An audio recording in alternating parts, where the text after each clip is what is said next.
Cancer, second week of July 2025 with Gemstone Whispers Oracle. Please be sure to check your sun, moon, and rising for a more complete and full picture of what's going on for you this week.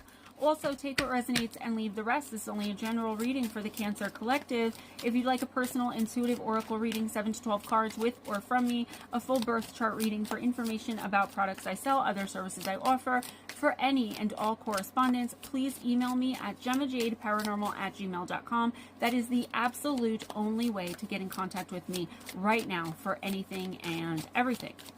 All right, Cancer, what's going on in the second week of July?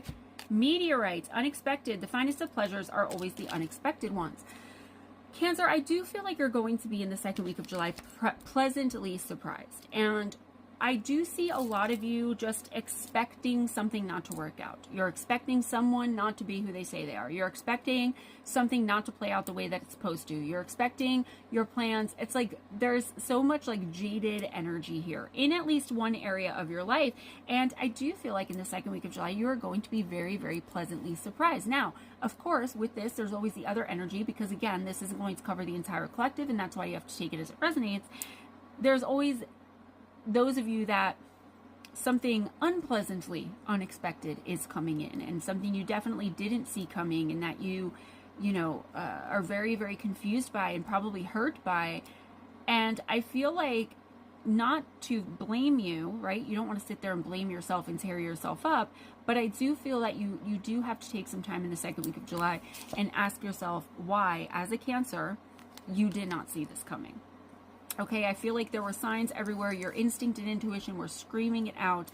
And a part of your growth and ascension and your spiritual learning is going to be understanding where you could have done better to prevent yourself from being hurt in this way. Again, this is not a judgment or an indictment on you, and you shouldn't be, pointing fingers at yourself. Just take it as a lesson. Don't try to get revenge. Don't beat yourself up about it. I feel like emotionally this isn't going to be the best week for Cancers, even though we're in Cancer season.